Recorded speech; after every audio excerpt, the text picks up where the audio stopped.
नमस्कार मित्रों, दूरस्थ एवं मुक्त शिक्षा और संस्कृति की आवाज ये है उत्तराखंड मुक्त विश्वविद्यालय का सामुदायिक रेडियो हेलो हल्द्वानी 91.2 मेगाहर्ट्ज की फ्रीक्वेंसी पर आप इस रेडियो को सुन पाते हैं।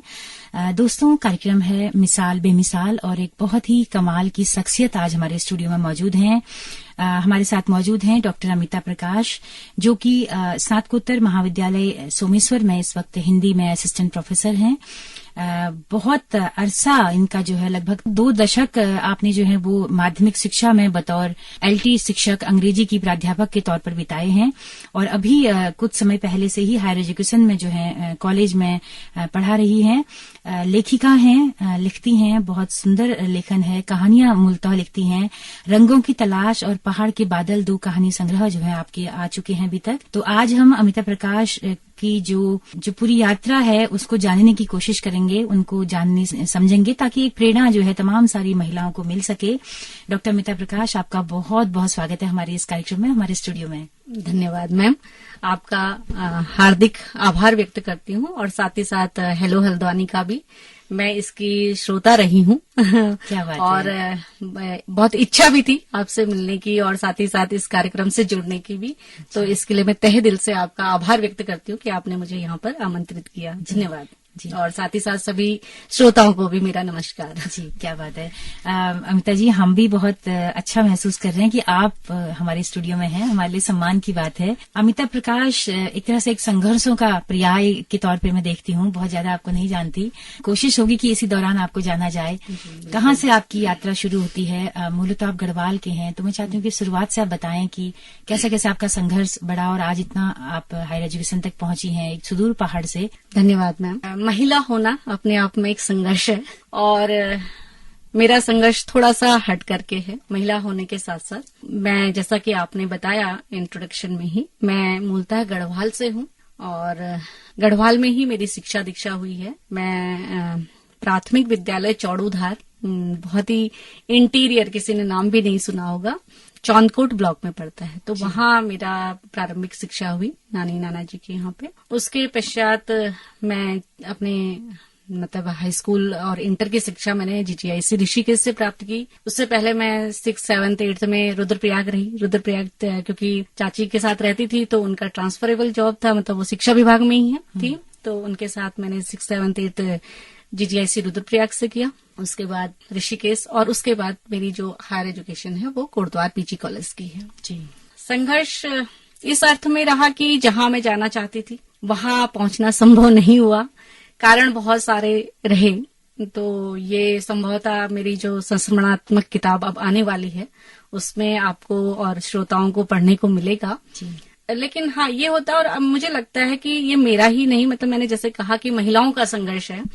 लड़कियां अक्सर जो चाहती हैं बहुत कम को मिल पाता है उस तरीके से। हमारा टाइम थोड़ा सा और पीछे का था, आज की बच्चों की बात नहीं करूंगी, थोड़ा सा और पीछे का था, जहां पे लड़कियों के लिए लक्ष्य निर्धारित ऐसे नहीं होते थे। सिर्फ ये होता था कि आप एजुकेशन ग्रहण करिए और उसके बाद घर वाले एक अच्छा सा वर ढूंढ करके आपकी शादी कर दें और अपने उस ऋण से मुक्त हो जाएं। आज माँ बाप पहले ये सोचते हैं कि बच्चा जॉब क्या करेगा या किस क्षेत्र में अपना करियर बनाएगा। तो वो हमारी पीढ़ी में नहीं था। हमारी पीढ़ी में था एजुकेशन मिल गई, यही बहुत था। एक सपना रहा कि पहले से कि कहीं प्रशासनिक सेवा का, लेकिन वहां जाना नहीं हो पाया। उसका कारण कई सारे पारिवारिक रहे, आर्थिक रहे और ये रहा कि मैंने बहुत छोटी उम्र में उस लक्ष्य को पाने के लिए बहुत छोटी उम्र से जॉब करना शुरू कर दिया। फिर ठीक रहा, मैं बालिका शिक्षा इंटर कॉलेज में मैंने पढ़ाया, बालिका इंटर कॉलेज में। मैम, कब से आपकी ज्वाइनिंग रही होगी पहले? हाँ, पहले मैं केंद्रीय विद्यालय में रही। केंद्रीय विद्यालय में मैंने न्यू टिहरी केंद्रीय विद्यालय में पढ़ाया 2 साल, 2001 से।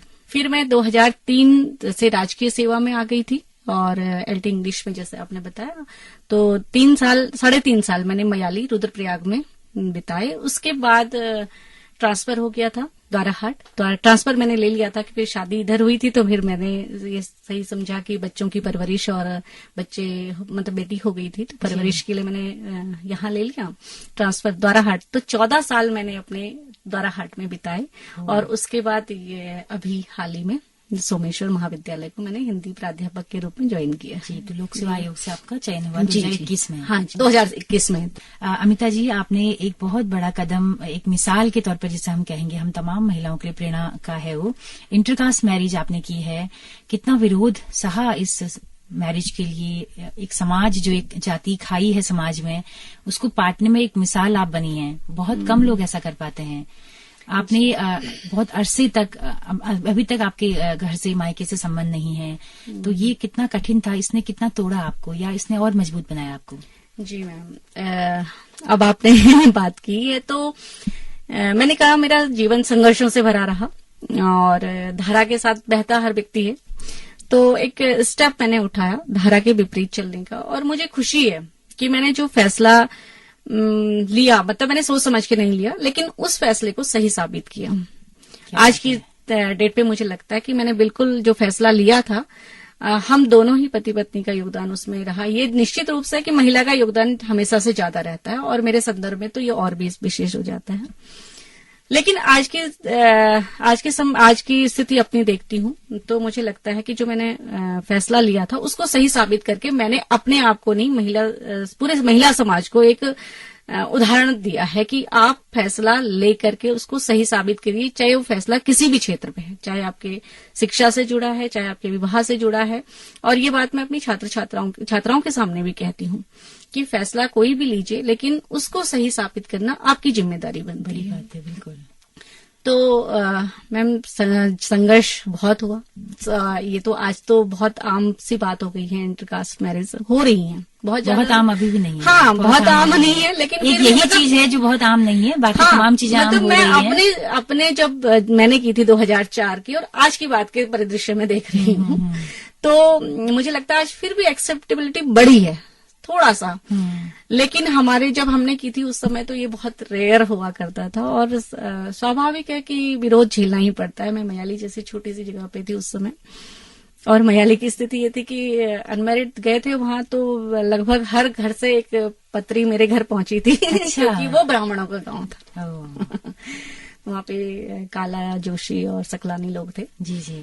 तो जो ऊंची धोती के ब्राह्मण माने जाते हैं। तो वो मतलब घर का तो घर में तो विरोध होना ही होना था। मैंने समाज का भी बहुत विरोध झेला।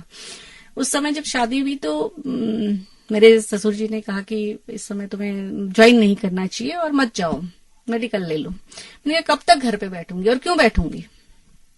तो जून में 14 जून को मैंने शादी की थी और मैंने जुलाई 1 को ज्वाइन भी किया और मैं रही। तो बोलते हैं एक दो चार दिन बोला लोगों ने, उसके बाद जब देखा तो ठीक है। तो आज की डेट पे वही लोग बहुत अच्छे से आते हैं, रहते हैं मेरे घर में। अच्छा। जी, मयाली से मेरे संबंध अभी भी हैं। और आप जो कह रही थी कि मायका, तो मयाली मेरा मायका हो गया है आज की डेट पे। वहां पे जोशी फैमिली है, तो वो लोग मतलब मेरे से आज भी जो भिटौली वहाँ चैत के महीने में देते हैं, यहाँ भी चैत के महीने में भिटौली होती है, वहाँ चैत मतलब उसको तो आपको भिटौली वहाँ से मिलती है? हाँ, कंडी कलेऊ कहते हैं उसको। अच्छा। वहां से आती है। तो अच्छा, मतलब ऐसा नहीं है, समाज में सभी तरह के लोग हैं, अच्छे भी हैं और मतलब संकीर्ण मानसिकता वाले भी हैं और जो विस्तृत रूप में सोचते हैं, जो बृहद सोचते हैं, वो भी लोग भी हैं। जी जी। यह है कि अनुपात कुछ कम है। बहुत कम है, कुछ नहीं, बहुत तो आपका अपने मायके से जहाँ खून के रिश्ते आपके हैं, उनसे कितना संबंध अभी है? संबंध नई पीढ़ी से है। अच्छा, नई पीढ़ी से जो थोड़ा सा आजाद ख्यालों की है। हाँ जी, उनसे संबंध है, बातचीत होती रहती है, मिलना होता है। बाकी पुरानी पीढ़ी को तो आप बहुत ज्यादा नहीं ढाल सकते हैं, नहीं वो समझा सकते। तो अमिता जी, आपने बताया कि किस तरह का स्ट्रगल आपका रहा और फिर भी आपने फेस किया इतने इसे ऐसे जो पुरातन पंथी सोच के जो लोग हैं। तो आज आपको उस फैसले पर नाज है। बिल्कुल। और हम जैसे तमाम लोग प्रेरणा आपसे ले रहे हैं। तो पूरा आपका परवरिश गढ़वाल में हुई है, अपनी सेवा, अपनी कर्म भूमि आपकी कुमाऊं रही है। किस तरह से देखते हैं आपका कुमाऊं और गढ़वाल के रिश्तों को? कुमाऊं और गढ़वाल के जो रिश्ते हैं मैम, इनको अगर मैं लोगों की दृष्टि से देखूं, पहले मैं वो कहना चाहूंगी कि लोगों में धारणाएं बनी हुई हैं। पूर्व में जो था, अब तो धीरे धीरे वो खत्म होता जा रहा है, बिल्कुल, बिल्कुल। लेकिन पूर्व से धारणाएं बनी थी। जब हम छोटे छोटे थे ना, तो कोटद्वार में सिगड्डी एक इलाका है, वहां पे कुमाऊनी लोग रहते हैं बहुत सारे। जी। तो हमें ये कहा जाता था कि ये कुमाऊनी है और ये जादू टोना बहुत करते हैं। अच्छा अच्छा। और हम लोग बड़े आश्चर्य, छोटे बच्चे थे, मतलब छोटे थे, तो हम लोग बड़े आश्चर्य से भी देखते थे। और जब कुमाऊनी लोग बोलते थे शौ का उच्चारण जैसा होता ही है, तो हम मतलब ये सोचते थे कि हम एक नाम शौ शौ क्यों करते हैं, मतलब हमने शौ शौ ही नाम उनका रख दिया था कि ये कुमाऊनी लोग हैं और शौ शौ। जब मैं यहाँ आई तो यहाँ आके मुझे सुनने को लगा, अच्छा तुम गढ़वाल से हो, वहाँ के लोग जादू टोना बहुत करते हैं। अच्छा जी। तो ये भ्रम जो है दोनों तरफ फैले हुए दोनों थे। तरह भ्रांतियां हैं। मतलब हम लोग एक्चुअली इसके कारण मुझे जो लगता है कि पहले संसाधन नहीं थे इतने आने जाने के, मतलब यातायात कम था और हम लोग सुनी सुनाई बातों पे विश्वास कर लेते थे। ऐसा लगता था कि भाई ये लोग पता नहीं क्या है, क्योंकि मेल मिलाप भी कम था। अब तो ये है कि आप देहरादून दूर नहीं है, पिथौरागढ़ भी दूर नहीं है, आप मतलब कुछ ही घंटों में कहीं भी पहुंच सकते हो। और जब से हेलीकॉप्टर सेवा शुरू हुई है तब से तो अब लोगों का मिलना जुलना, अब बहुत सारी चीजें हो रही हैं। मतलब वैवाहिक स्तर पे भी देख लीजिए कि हर तरीके से, सांस्कृतिक स्तर पे भी देख लीजिए। अब खासकर जो बॉर्डर के इलाके हैं वहां भी तो मुझे लग रहा है पहले से ही रहा, पहले से नहीं, बॉर्डर के इलाके में तो मैम नहीं, बेटी के संबंध पहले से ही बिल्कुल है। जैसे पिथौरागढ़ में भी आपने देखा हुआ सीमांत में नेपाल से, तो वो एक दूसरे को बहुत अच्छे से समझते हैं।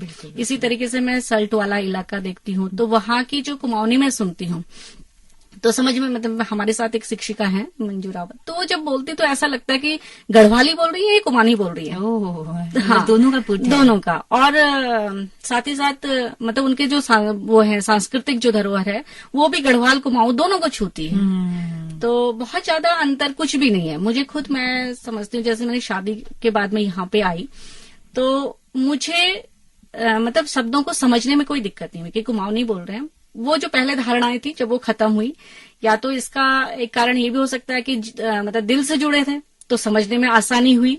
लेकिन मुझे मतलब पिथौरागढ़ की कहते हैं कठिन होती है, सौरियाली वगैरह, लेकिन मुझे बिल्कुल भी कोई कठिनाई समझने में नहीं। हाँ, बोलने में होता है कि वो टोन नहीं आ पाता है और शब्द एकदम से नहीं आते, लेकिन शब्दों में बहुत ज्यादा अंतर मैं नहीं समझ पाती। मतलब बहुत ज्यादा अंतर नहीं मुझे लगता है।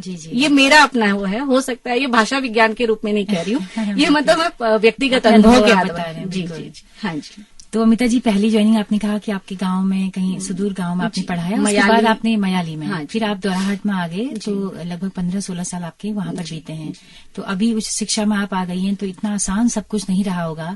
बच्ची की परवरिश करना, कामकाजी महिला होना, एक स्त्री के नाते किस तरह के अनुभवों से दो चार होती हैं महिलाएं? ये तो मैम जैसा सभी जानते हैं कि हम दोहरी तेरी जीवन जीते हैं जैसा आपने अपने वक्तव्य में कह ही दिया है जी, कि हमें समाज, नौकरी और साथ ही साथ परिवार, तीन जगह सब कुछ लेकर के चलना पड़ता है। और अगर महिला थोड़ा सा एम्बिशियस हुई, थोड़ा सा महत्वाकांक्षी हुई, कि उसे लगा कि नौकरी और के साथ साथ या परिवार और नौकरी के साथ साथ थोड़ा सा उसे और कुछ भी करना है, तो उसका संघर्ष और ज्यादा बढ़ जाता है। मैं सौभाग्यशाली रही इस अर्थ में कि पति का बहुत अच्छा सपोर्ट मिला। उन्होंने हर कदम पे मतलब सहयोग किया, और सारी महिलाएं मुझे लगता है जो कुछ कर पा रही हैं समाज में, कहीं ना कहीं किसी न किसी का उनको सहयोग मिल रहा है। लेकिन संघर्ष की अगर बात करूं तो निश्चित रूप से लगता है, जब सुबह सभी महिलाएं आराम से द्वाराहाट जैसी जगह पे मैं देखती थी कि खा पी करके तेल मालिश करके बैठी होती थी छतों में, हम भाग रहे होते थे कभी कभी तो बात ये होती कि रोटी लपेटी है हाथ में और वैसे ही चल रहे हैं।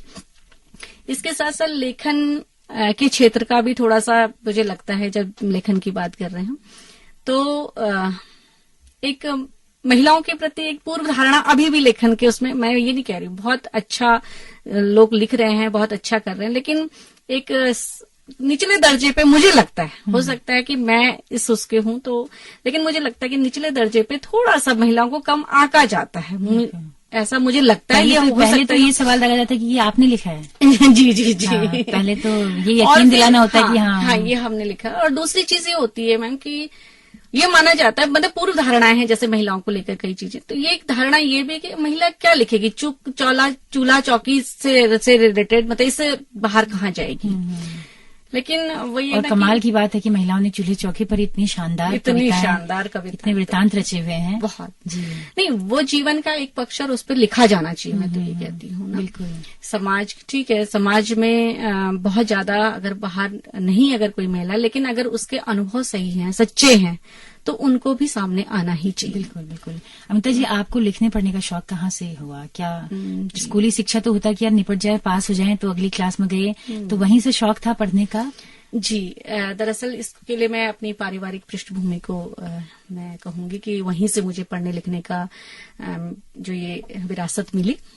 मेरे चाचा जी डॉक्टर नंदकिशोर ढोंडियाल अरुण, वो हिंदी विभाग में प्राध्यापक रहे, और वो गढ़वाल ली साहित्य में ही नहीं, मतलब हिंदी साहित्य में भी एक अच्छा खासा नाम है। मेरी चाची जी भी संस्कृत लेक्चरर रही हैं, और वो भी लिखती पढ़ती रही हैं, डॉक्टर मनोरमा ढोंडियाल। तो वहां से पढ़ने की आदत शुरू हुई। चाचा जी के पास बहुत अच्छी लाइब्रेरी थी, लगभग है, मतलब अभी भी 20,000 के लगभग उस समय उनके पास किताबें थी। क्या बात है। तो मैं जब कक्षा 6 में आई तो मैंने बहुत सारे, मतलब उस समय पे मैंने जायसी, जयशंकर प्रसाद, जितनी किताबें थी, और शरद चंद्र चट्टोपाध्याय जी के उपन्यास भले समझ में नहीं आते थे, लेकिन मैंने पढ़े वो। मेरी पहली कहानी अनिकेत एक पत्र निकलता था रुद्रप्रयाग से, जी। पहाड़ी जी के संपादन में, जब मैं कक्षा 7 में थी। तब पहली कहानी निकली थी। उसके बाद बस यहीं से शुरू हुआ पढ़ने पढ़ाने सीधे पहले कहानी लिखी? हाँ जी। अच्छा, जैसे बच्चे होता है कि थोड़ा कविता बनाने की कोशिश करते हैं। नहीं, तो मेरा बड़ी बात है कि पहला कहानी ही रहा। जी जी। और फिर जब वो छपा तो एक प्रेरणा से मिली। उसके बाद लेकिन मैंने क्या था आपके पहले कहानी की थीम क्या थी? किस पे आपने पहली कहानी? मुझे पूरी याद तो नहीं है, लेकिन थोड़ा सा, क्योंकि वहां पे रुद्रप्रयाग में जब मैं पढ़ती थी तो एक वाल्मीकि लड़की थी, और होता क्या था कि उसके साथ कोई खाता नहीं था क्लास में। मैं एकमात्र थी जो उसके साथ टिफिन शेयर करती थी। एक बार ऐसा हुआ कि मेरा भैया आया स्कूल में, और उसने देख लिया कि मैं उसके साथ टिफिन शेयर कर रही हूँ, तो उसने ये बात जाके घर पे बता दी। और इसके लिए मुझे खूब डांट पड़ी। तो वो डांट का जो फ्रस्ट्रेशन था, उसमें मैंने ये कहानी लिखी थी। क्या बात है। और मजेदार, मतलब उसको काफी सराहा भी गया। लेकिन स्मिता जी, पता नहीं ये क्या रहा कि मतलब मैंने किसी भी चीज को सीरियसली नहीं लिया। मैंने मतलब कहा लेखन को ऐसे नहीं लिया। फिर उसके बाद थोड़ा बहुत लिखती रही वो इधर उधर, और कभी भी जो लिखा हुआ समेट के नहीं रखा, हल्के में लिया। हल्के में लिया। जी जी। मतलब जब मैं इंटर में थी तो धारावाहिक रूप में एक ऋषिकेश से एक छोटा सा पत्र निकलता था, लोकल ही था। उसमें मेरे जो हमारे पास रघुवंश लगता था कालिदास जी का, संस्कृत थी इंटर में, तो कुछ चुनिंदा छंद थे उनके, तो उनका मैंने इंग्लिश में ट्रांसलेशन किया था, और वो उसमें प्रकाशित भी हुआ था। लेकिन आज मेरे पास नहीं है। इंटरमीडिएट तक आपकी संस्कृत भी रही है? मेरी मैंने एमए संस्कृत यही ओपन यूनिवर्सिटी से ही किया है। क्या बात है, क्या बात है। तो आपका संस्कृत में भी कमांड है, इंग्लिश की आप 16-18 साल तक एलटी टीचर रही हैं, उसमें भी कमांड है, और यहाँ हिंदी साहित्य में भी अब आप सेवा दे रही हैं। जी हाँ जी। क्या बात है, क्या बात है। ये तो ईश्वर का मतलब आशीर्वाद कहूंगी, आपकी मेहनत के साथ। जी। तो फिर उसके बाद कविता, जैसे आप कह रही, कविता मैंने वैसे लिखी, लेकिन कादम्बिनी में एक आता था नव प्रवेश करके, जी। तो वहां मेरी प्रकाशित हुई थी। उसके बाद मतलब ऐसे छुट्टा पुट्टा लिखते रहे और प्रकाशित होता रहा, लेकिन उसको कलेक्शन करने का नहीं सोचा कभी। जी। जब ये रंगों की तलाश जो आई, मेरी पहली कहानी संग्रह थी, इसके लिए हमारे साथ द्वाराहाट में मेरे एक बहुत अच्छे मित्र कहूंगी, भाई कहूंगी, डॉक्टर नरेंद्र कुमार सिंह सिजवाली, तो उन्होंने मुझे बहुत प्रोत्साहित किया कि दीदी आप लिखती हैं, आप अच्छा लिखिए और इसको प्रकाशित करिए। पति भी मेरे लगे रहे, लेकिन वही होता है ना कि आत्म मूल्यांकन बहुत अच्छे से नहीं होता, तो हस्बैंड को भी थोड़ा संकोच होता है ताकि पता नहीं कैसा लिखती है, क्योंकि वो साइंस स्ट्रीम के रहे। भले वो कहते थे कि तुम लिखती रहो, लेकिन सिजवाली जी ने मुझे प्रेरित किया कि नहीं, ये छपने लायक है, इसको छपाइए। तो पहला कहानी संकलन मेरा बहुत जब इस समय तक मुझे 5-6 लिख लेने चाहिए थे, आ जाने चाहिए थे, तो तब ये मेरा 2018 में रंगों की तलाश प्रकाशित हुआ। जो नाम भी इसका बड़ा खूबसूरत है, रंगों की तलाश। तो कितनी कहानियां हैं इसमें? मैम इसमें मेरी 11 कहानियां हैं। जी, तो वो सब आपके आसपास के परिवेश को बिल्कुल। कौन सी चीजें उद्वेलित करती हैं कि आपकी कहानी बन जाती है? क्या एक ही बैठक में आप पूरी कहानी लिख लेते हैं या कैसे, क्या माहौल होता है? नहीं मैम, अब वही थोड़ा सा कहानी की जो परिभाषा है उसके हिसाब से कहानी एक ही बैठक में पढ़ी और मतलब लिखी और पढ़ी जानी चाहिए। लेकिन इसमें मैं मतलब अपवाद हूँ और आप रंगों की तलाश की मेरी जितनी कहानियां हैं वो मैंने कैसे लिखी कि इंटर कॉलेज में मैंने, जैसे आपने मेरे परिचय में बताया कि मैं पढ़ाती थी, और इंटर कॉलेज में ऐसे पीरियड्स नहीं मिलते कि भाई आप इंग्लिश के तो इंग्लिश ही पढ़ाना है। मैंने वहां पे संस्कृत भी पढ़ाई, मैंने इंग्लिश तो मैं पढ़ाती थी इंटर तक, और उसके बाद हिंदी वगैरह जो भी सब्जेक्ट मिला, जहां भी अरेंजमेंट लगता है हमें जाना पड़ता है और पढ़ाना पड़ता है।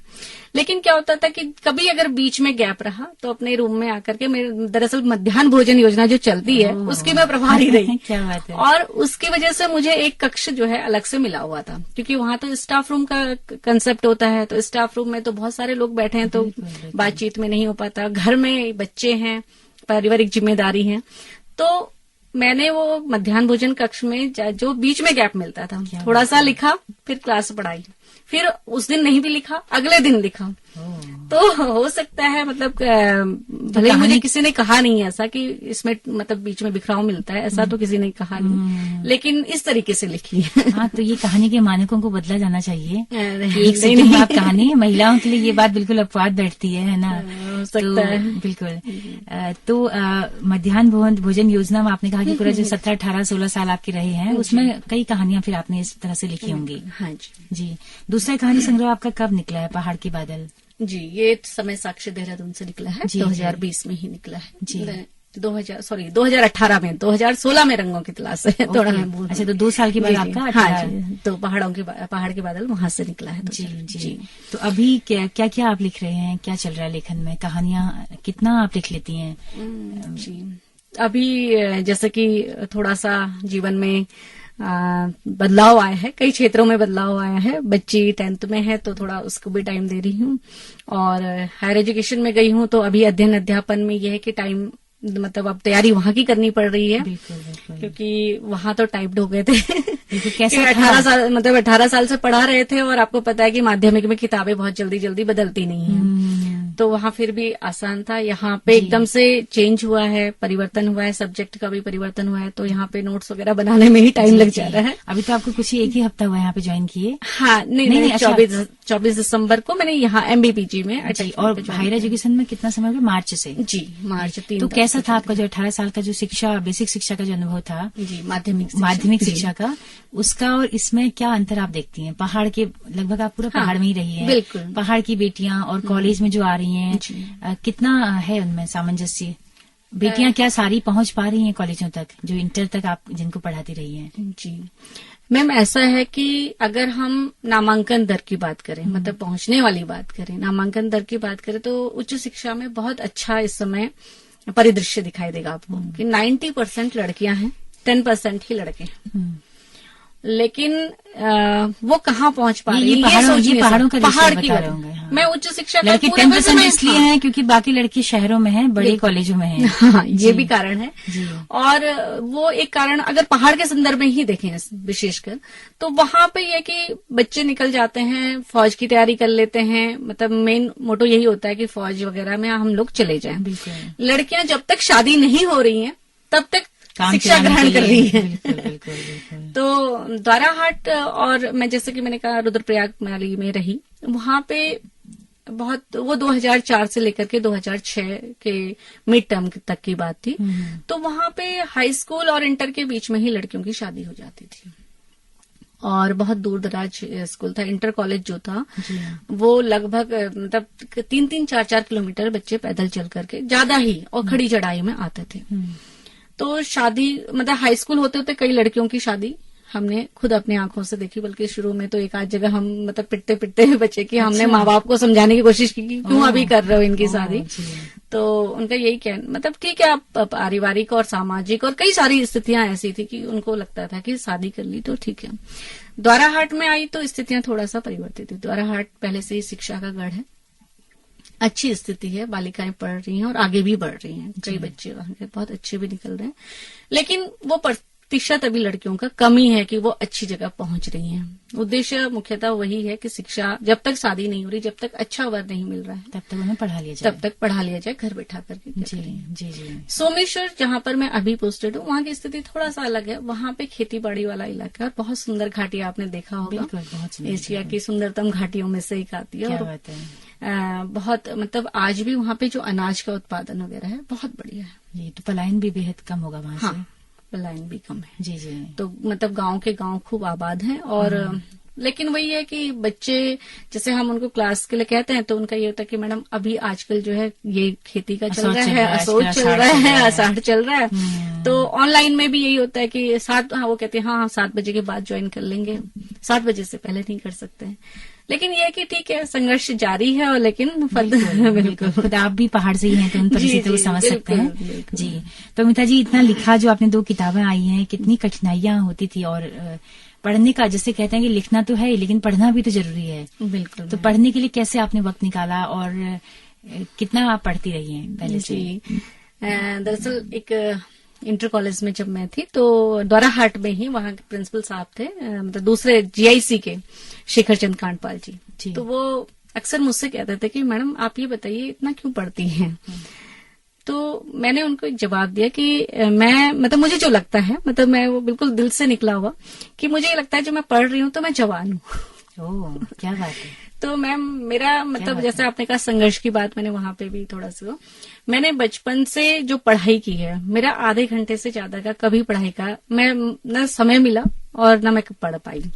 तो लेकिन मेरी आदत हमेशा आज भी है, वो आदत कि मैं तकिए के नीचे किताब रख के सोती हूँ।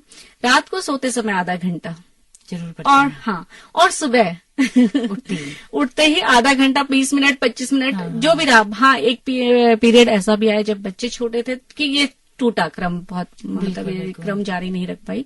लेकिन मतलब आदत में है कि सोते समय कुछ न कुछ पढ़ूं। जी। तो पढ़ना है इतना ही, थोड़ा पढ़ लिया तो दिन, ऐसा लगता है कि दिन बन गया। हाँ जी।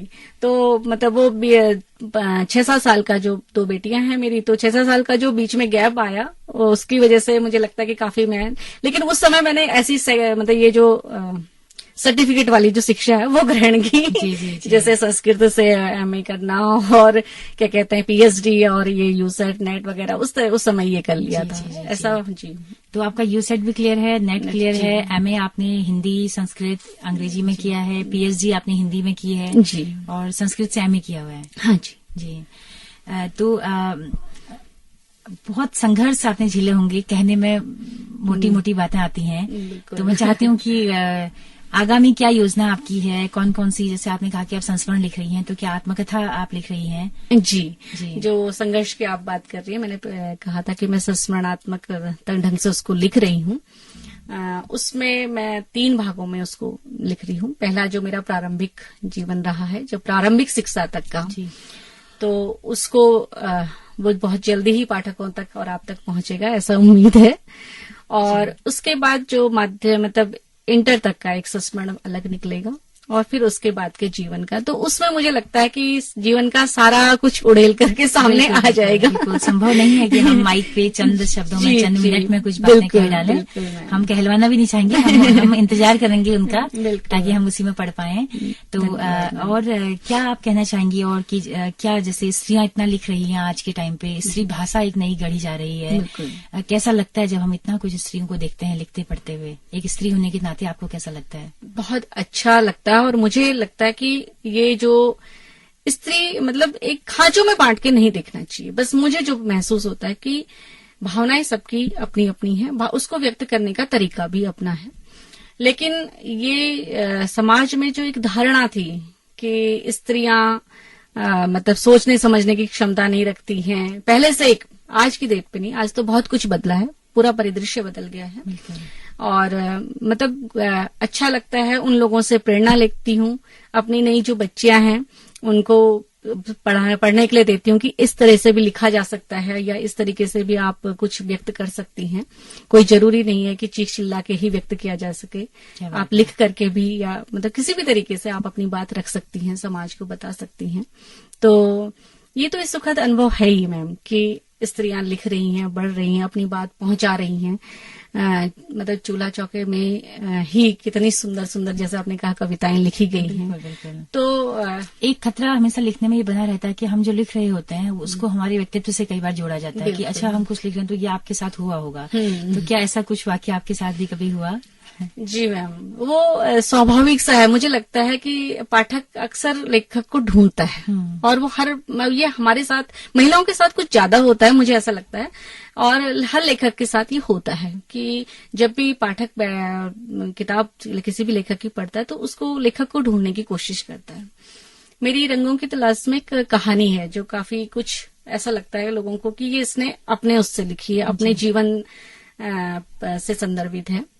तो उसके लिए मुझे एक बहुत जाने माने हिंदी के ही मतलब उत्तराखंड के जाने माने लेखक ने कहा कि आपने इस तरीके से नहीं लिखना था। अच्छा। तो मैंने कहा आप इसको इसलिए मुझसे ये कह रही हैं कि आपको लग रहा है कि ये मेरी कहानी है, लेकिन ये मेरी कहानी नहीं है। इसमें बहुत सारी महिलाएं हैं जिनकी यही कहानी है। वो मैंने पत्र शैली में लिखी है, और उस कहानी का मतलब वो इत्तेफाक है कि उस कहानी का कथानक कुछ कुछ मेरे जीवन से जुड़ा मतलब लगता है। अब सारी स्त्रियों का है तो हाँ, कुछ इसमें मिलना ही है। बिल्कुल, कुछ कॉमन होना ही है। हाँ जी। तो उसमें उनको मतलब लगता ही है, ये स्वाभाविक सी बात है कि आदमी खोजता है। बिल्कुल। तो मेरी ज्यादातर कहानियां तो इस तरीके की नहीं, क्योंकि वो महिलाओं जो मैं देख रही हूँ उस पर आधारित है, लेकिन खोजता है इंसान, ये स्वाभाविक है। मतलब मुझे लगता है कि पाठक का ये स्वाभाविक गुण है कि वो लेखक को उसके लेखन में ढूंढता है। बिल्कुल जी। तो चलते चलते आप क्या कहना चाहेंगी तमाम स्त्री लेखिकाओं के लिए, पढ़ने लिखने वाले लोगों के लिए? क्या संदेश आपका होगा? और उन तमाम पहाड़ी लड़कियों के लिए जिनको आप छोड़ के लगभग एक तरह से कहेंगे कि नहीं, छोड़ने का तो मन नहीं है मैम, क्योंकि मैं पहाड़ों से, मतलब पहाड़ ही मुझे, अभी भी मैं सलेडी से नीचे उतरती हूँ तो मुझे लगता है कि कुछ दम घुटने लगा है। पहाड़ मुझे बहुत प्रिय हैं, और मजबूरी होती है, परिस्थितियां होती हैं कि कई बार हमको समझौता करना पड़ता है। तो 2 बेटियों की आप माँ हैं, कैसा आपको लगता है? कितना चिंतित होती हैं उनके फ्यूचर के लिए, जिस तरह का समाज आज है? हाँ मैम, कई चीजें उद्वेलित करती हैं समाज की चीजों को। समाज में जो कुछ विकृतियां आ गई हैं वो तो बहुत उद्वेलित करती हैं, लेकिन ये कि हाँ, अगर सशक्त बना दिया जाए, बच्चों को कभी इस तरीके से तैयार किया जाए कि आप सक्षम हैं, तो लड़का हो लड़की हो, मुझे लगता है कि वो झेल लेंगी चीजों को। और मेरा सौभाग्य रहा कि दोनों बेटियां लगभग साथ साथ की हैं, तो उनको तीसरे की जरूरत नहीं होती है। तो मैं भी हल्द्वानी इतना नहीं घूमी हूँ। मेरी दोनों बच्चियां मतलब खुद अकेले से वो शॉपिंग भी कर लेती हैं और सब कुछ कर लेती हैं। और यही हाल द्वाराहाट में भी था कि हम खुला छोड़ के रखते थे दोनों बच्चों को। ज्यादा गैप नहीं है। हाँ जी, 1.5 साल का गैप मात्र है दोनों बच्चों में। तो इस वजह से मतलब वो मुझे लगता है कि झेल लेती हैं सारी चीजें, क्योंकि यहाँ पे भी कई बार अकेली रहती हैं तो कर लेती हैं सब कुछ, खाना वाना बनाने से लेकर के। तो मेरा अपनी जो आपने पहला सवाल किया था कि पहली जो बात कही थी, मैं अपनी छात्र छात्राएं या जो भी स्त्री समाज है, बस वही कहूंगी कि शिक्षा ही हमारा अंतिम हथियार है। बिल्कुल, क्या बात है कि हम अगर शिक्षित हो जाते, साक्षर नहीं, साक्षर होना अलग चीज है, शिक्षित होना अलग चीज है। शिक्षित होना कोई जरूरी नहीं है कि हम पढ़ लिख करके नौकरी ही करें। हर महिला, हर व्यक्ति के अंदर वो एटीट्यूड भी नहीं होता है, लेकिन यह है कि हाँ, हम इतने शिक्षित हों कि सामने वाले को समझ सकें, कोई भी हो, किसी भी रूप में हमारे सामने हो, उसको समझ सकें, अपनी बात उस तक पहुंचा सकें, समझा सकें उसको, और जो कुछ जिम्मेदारियां हमारी हैं उनको सशक्तता के साथ निभा सकें, तो हमारा जीवन सफल है। बिल्कुल, बहुत ही सुंदर बात आपने कही कि साक्षर तो आज दुनिया हो ही रही है। साक्षरता दर तो बड़ी है, लेकिन शिक्षित होने की दर उसके मुकाबले, उसके बहुत कम है। बहुत कम है। वो महिलाओं में हो, पुरुषों में हो, सभी वो की व्यक्ति, इसीलिए मैंने व्यक्ति की बात की, स्त्री पुरुष से मतलब नहीं है। बिल्कुल। चलते चलते कोई संदेश आपका हो हमारे तमाम श्रोताओं के लिए? जी, संदेश मात्र इतना ही है जो मैंने पहले भी कहा कि जीवन की किसी भी जगह पे, किसी भी क्षेत्र में, किसी भी उसमें जो भी आप फैसला लेते हैं उसको सही साबित कीजिए, चाहे वो किसी भी क्षेत्र का है। मैं अपने बच्चों से, एक कहानी है 10th में, तो उसमें एक बच्ची का मतलब यह है कि उसके जो गुरु हैं वो बार बार उसको सजा देते रहते हैं, क्योंकि उसकी आदत है बोलने की, बहुत ज्यादा बोलती है, तो वो बार बार उसको पनिश करते रहते हैं। तो लास्ट में जब वो इस तरीके के आर्ग्यूमेंट रखती है कि उसके गुरु को भी सहमत होना पड़ता है। वो कहती है मेरी ये आदत मेरे से नहीं मिली है, मतलब मेरे हेरिटेज में मिली है, तो इसको मैं नहीं सुधार सकती हूँ। क्या बात है। तो वही मैं अपनी छात्र छात्राओं से या अपने सुनने वाले से भी कहूंगी कि जीवन में बहुत सारी चीजें ऐसी हैं जो लगती हैं आपको या दूसरों को लगती हैं कि ये संभवतः सही नहीं है, लेकिन अगर आपको मन से लग रहा है, अगर आपका दिल कहता है कि वो सही है, दिमाग तो कई बार झूठ भी बोल जाता है, बिल्कुल बिल्कुल। दिल से लगती हैं कि आप सही दिशा में हैं, तो निसंकोच आगे बढ़िए और सही उनको साबित करिए। क्या बात है, क्या बात है। ये बहुत बड़ा संदेश है कि फैसला आप कोई भी लें, भले ही वो गलत आप ले चुके हैं, लेकिन अब आपको उसको सही साबित करना है, आपको उस दिशा में मेहनत करनी है। गलत मत लीजिए, जी जी जी जी, कोशिश करिए गलत मत लीजिए, जी, लेकिन जी। अगर हो भी जाता है तो उसको सही साबित करना आपकी जिम्मेदारी हो जाती है। बिल्कुल बिल्कुल। तो डॉक्टर अमिता प्रकाश, बहुत सारी बातें आपने की अपने जीवन के बारे में, आज हमें जानने को मिला। आपकी किताबों पर, आपकी कहानियां चूंकि मैंने नहीं पढ़ी हैं, तो हम कहानियों पर ज्यादा बात नहीं कर पाए हैं, तो उम्मीद करूंगी कि आपकी किताबें हम जल्दी पढ़ें और कहानियों पर भी लगातार बात हो। बिल्कुल। और कहानियों का पाठ भी हम लोग कर सकते हैं यहाँ से। तो आप फिर से आमंत्रित हैं। बालिका शिक्षा पर आपका काफी काम है, तो उस पर भी हम लोग बात करेंगे। तो हम चाहेंगे कि आप लगातार हमारे साथ बनी रहिए, हमारे श्रोताओं के साथ अपना ज्ञान जरूर बांटें। तो आपका बहुत बहुत शुक्रिया। थैंक यू मैम, धन्यवाद आपका। जी जी। तो दोस्तों, आप सबका भी बहुत बहुत शुक्रिया इस कार्यक्रम में अंत तक हमारे साथ बने रहने के लिए। अगर ये कार्यक्रम आपको पसंद आया हो तो अपना फीडबैक हमें जरूर दीजिएगा। हमारा यूट्यूब चैनल है, फेसबुक पेज है हेलो हल्द्वानी नाम से। आपके फीडबैक का हमें बहुत बेसब्री से इंतजार रहेगा। इसी के साथ अपनी रेडियो मित्र सुनीता भास्कर को दीजिए इजाजत। नमस्कार।